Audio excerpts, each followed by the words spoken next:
guys, welcome back to another video. If this is your first time here, hi, my name is Steph. I am a first-time mom. I had my baby about 10 weeks ago. I can't believe it's been 10 weeks.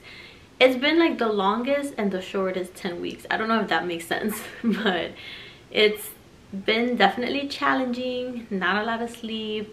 Breastfeeding has been a journey, but also I'm so happy to have my baby. She is so freaking cute. Because I just had a baby, I've been thinking a lot about my fertility after a baby. Don't get me wrong, I'm not trying to get pregnant right away. That would be so intense.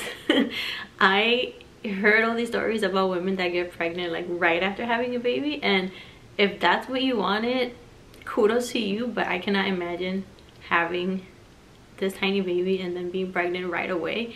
And that is why I was really curious to see what my body was doing after giving birth. Let me explain. 8 weeks postpartum, I got what I believe was my period, but it only lasted like 2 days, so I'm not really sure. So I needed something to track my cycle in a way that was like tangible. That is why I started using Inito. Thank you, Inito, for sponsoring today's video. It's like serendipity. Whenever I'm thinking about something, usually like that kind of manifests into my life. I was thinking about that because I also had my first postpartum appointment, and we were talking about birth control and about like what the plan was. I'm not saying that tracking your cycle is necessarily safe when it comes to birth control, because there could be so many variations in your cycle and you can accidentally get pregnant if that's not what you want. But for me, I just wanted to see. If you watch my other video about how I got pregnant with PCOS, I explain all the ovulation testing I did and tracking my cycle and everything I did. I'm gonna link that video somewhere right here if you guys want to go watch it and then come back to this one. Based on all the testing I did before, I was able to get pregnant on the first try, like the first cycle we tried, and definitely grateful for that, because I know that a lot of women go through so much to get pregnant, especially with having PCOS. My cycles were irregular and I learned that I ovulated really late. Back then I was just using regular ovulation strips and kind of seeing where my LH hormone peaked, which is the luteinizing hormone. This time Inito reached out to me and sent me their fertility monitor. So this is the only fertility monitor in the market that tests for 4 different hormones: beta FSH, estrogen, and LH, which is the luteinizing hormone, to predict your fertile days, and then for progesterone to see if you actually ovulated, which is super interesting. I've never used a fertility monitor before, only the regular strips. And let me show you right now what it looks like. So this is the fertility monitor. It looks like something from the future. This is where you insert the strip. I'll show you in a second. And then this connects to your phone. Here's a clip of me unboxing the Inito fertility monitor. When you're placing your order, you get to select the type of phone you have. In my case, I have the iPhone 13 Pro Max, and that is the adapter that they sent, so you can connect the fertility monitor to your phone. It also comes with a box of testing strips. They come in an individual package, and these are the ones that you're gonna dip in your urine and then connect to the monitor. I already tested for a couple of days to see if I ovulated this month, because last month I am not sure if that was considered a period or just some regular postpartum bleeding.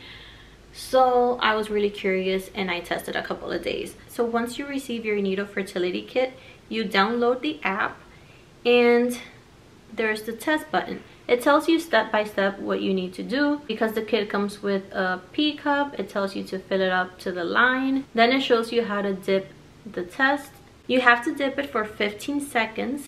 Then it shows you how to remove the cap from the test. This is very important because you should not insert the wet test into the monitor. You have to remove the cap from the test and place it on the wet end, and that is the part that goes into your phone or into the fertility monitor. So let me show you how you connect the monitor to your phone.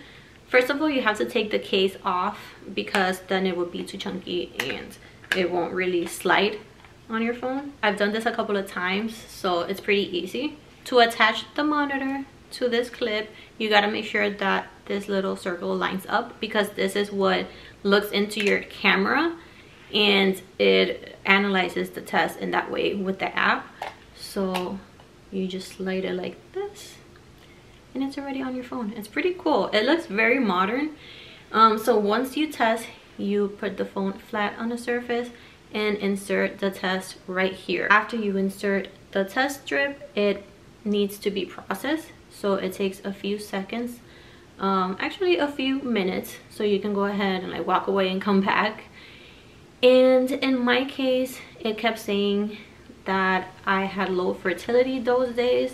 I really don't think I ovulated this month. Like I said, I'm 10 weeks postpartum and I'm breastfeeding, so I might not even get my period back for a while. This is good to know, and I don't think I would have known that if I wasn't testing my fertility and checking, you know, what's going on with my body, which is something that I really wanted to know. After I saw that it said low fertility every day, I didn't continue to test, because it's not like I'm trying to get pregnant. But if you test your whole cycle, you can see a hormone chart and it'll tell you when your hormones peak and all that important information. It also has a calendar, and if you input your previous cycle information, it will tell you the days that you're most likely to be fertile and the days that you definitely need to test.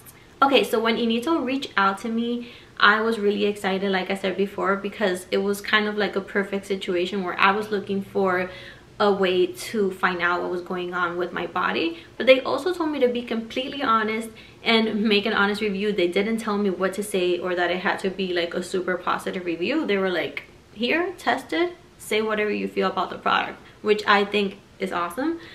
And I really like it. To be honest, I wasn't expecting it to be any different than like a regular ovulation test, but it is, because it tests all the other hormones that a regular ovulation strip doesn't test. I'm actually really excited to use this whenever we are trying to get pregnant. Right now, we are trying to avoid that, because imagine having 2 little babies. Let me know in the comments if you guys have like 2 kids that are really close in age, and tell me what that experience is like for you, because for us, we don't really have a lot of family that live in our city, not even in our state, or for me, not even in the country.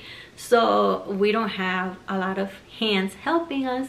It's just my husband and I. And as beautiful as parenthood is, it can be very chaotic, and I cannot imagine having 2 babies that close in age. So that brings me to my next point, and it's like, when would we want to have another kid? I think I would say 3 years. I would like a 3-year gap between my baby girl Ayla and the next baby, just because at 3 years old, I feel like she'll be able to do certain things like more independently and understand more, you know, that she has a sibling, and like take direction a little better. So I just turned 32 like less than a month ago, so that means that I should get pregnant with the next baby like the middle of being 34 and probably delivering at 35. I think that is the perfect plan. Now who knows what's gonna happen,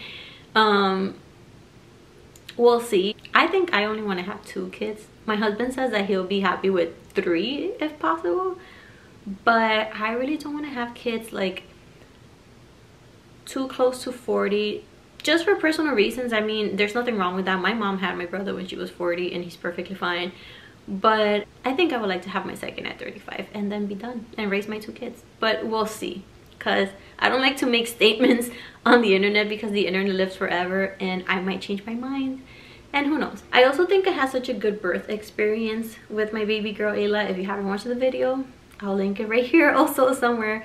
Go ahead and watch it, because that absolutely took away the fear of giving birth again. I know every birth is different, but I hope that the next one is also as good as the first one. I'm also going to link the Inito Fertility Monitor in my description. Go ahead and check it out. It feels like the future, honestly. Click on the link so you can make your purchase. You can select what type of phone you have and you can test it out, especially if you're trying to conceive, or if you're like me and you just want to see what's going on with your body. Well guys, I think this is all for today's video, because I've been documenting the whole trying to conceive, pregnancy, and now postpartum period of my life. I also wanted to include this because now this is the what comes after. you know, after having my first baby.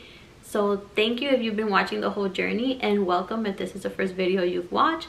Please hit the subscribe button so you can keep watching my content. Hit the like button, because whenever you click that button, it lets other people know that you enjoy the video, and then YouTube recommends that video to everybody else. And also, it's free, it doesn't cost you anything to click it, and it actually helps my channel. Thank you, Inito, again for sponsoring this video. I will see you next time. Bye guys.